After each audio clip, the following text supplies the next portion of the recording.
Guys, do you recall that on weekend there were trending news that Colin Makhubela must be suspended because who disrespected John Hlophe parliament, and they were saying that she failed a competency test, intelligence committee, because before you go and serve in the intelligence committee of parliament, kumele kube ne vetting process that must happen, which you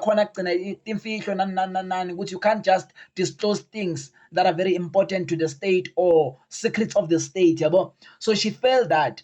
And now, Ziyakhala, kuthiwa Colin Makhubela has been taken out. I don't know, ukuthi they've fully taken her out of parliament because they were suggesting a suspension yakhe, or they have taken her out as a chief whip alone, because we know that Des van Rooyen have been appointed as the new chief whip of Umkhonto weSizwe Party in parliament. Ngiyoko-ke lokho hamba phambili Ziyakhala. Yazi mina uZuma ngiyamthanda.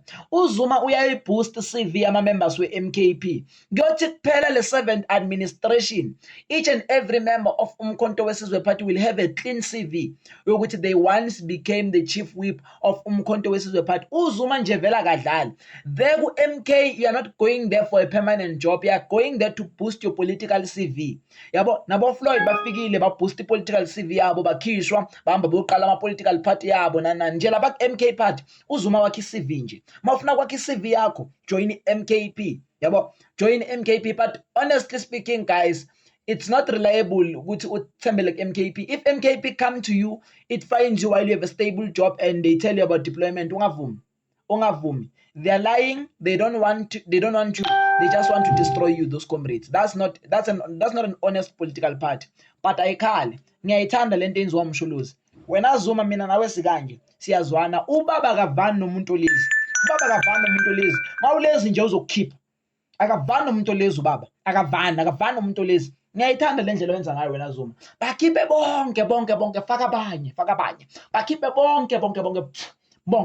bonke. Ufaka abanye nabo nabaqeda kungena uphinde bakhiphe bonke. Ngiyakuthemba wena. Abumzwanele manje ibuka manje. They are irrelevant political non-entities since you took the position. Let Colin Makhubela face the same thing. Ayikhale bafethu. It's sad ukuthi uvale political party athembele emkhontweni. Na umkhonto hlaba yena ngaphakathi.